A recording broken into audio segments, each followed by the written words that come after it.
Nous allons montrer comment calculer le périmètre d'un cercle en sixième.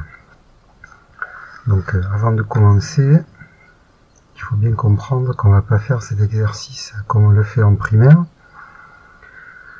On va le rédiger bien sûr correctement comme dans le modèle de la leçon, parce qu'il ne faut pas oublier que ce qu'on prépare quand on fait cette activité en sixième, c'est la cinquième et la quatrième et la troisième, sachant qu'il faudra aussi savoir calculer l'aire d'un disque, le volume d'un cylindre, le volume d'un cône, le volume d'une sphère et la surface d'une sphère, et que tous ces exercices se rédigent de la même manière.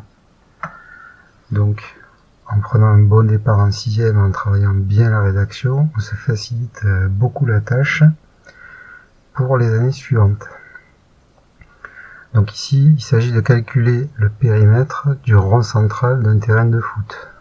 Donc on voit pas très bien, mais ici, le rayon est indiqué, c'est 9,15 mètres.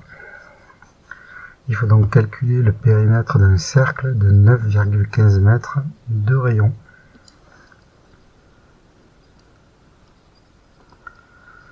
Donc la méthode est décrite dans la leçon.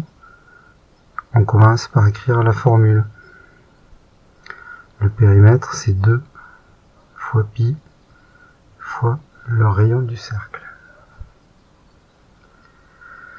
Dans tous les exercices de périmètre, d'aire ou de volume, on commence par écrire une formule et après on remplace les lettres qu'on connaît par leur valeur numérique. Donc la particularité des formules avec pi, c'est qu'à partir de la sixième, on remplace plus pi par 3,14, on garde pi parce qu'on veut une valeur exacte en fonction de pi. Donc ce qu'on fait aussi dans cette activité, c'est qu'on se prépare aux activités de calcul littéral, c'est-à-dire le calcul avec des lettres qu'on fera en cinquième, en quatrième, en troisième, et après au lycée, il n'y a plus que du calcul littéral. Donc nous, on remplace les lettres dont on connaît une valeur. Ici, c'est le rayon. 9,15. Et comme on veut garder notre lettre pi, eh ben on va travailler avec 2 et 9,15. Et on va commencer par utiliser une règle de base de la multiplication, qui est que lorsque j'ai plusieurs multiplications, l'ordre des facteurs n'a pas d'importance.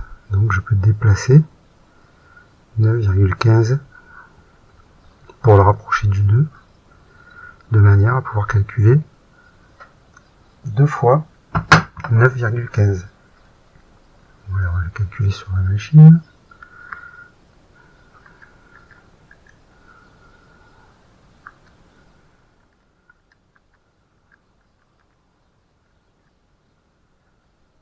« 18,3. Donc comment est-ce qu'on obtient une valeur exacte en fonction de pi? Et bien en calculant tout ce qu'on peut calculer, mais en gardant la lettre pi. Donc ça y est, on a la valeur exacte en fonction de pi.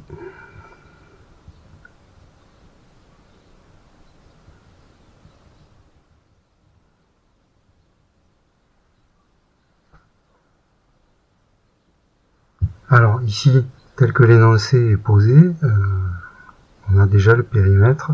Parce que quand on dit calculer, en fait, ça sous-entend que ce qui nous intéresse en maths, c'est la valeur exacte.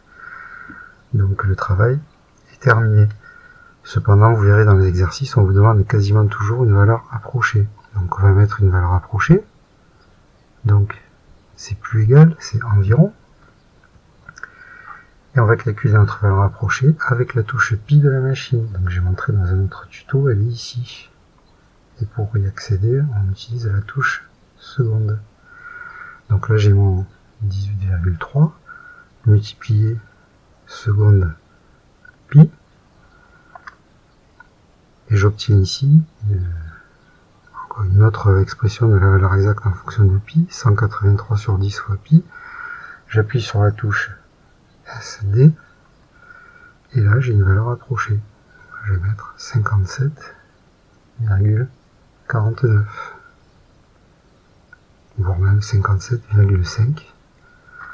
Ça, c'est la valeur approchée du périmètre. Et ici, elle est à un chiffre après la virgule, donc c'est la valeur approchée au dixième près.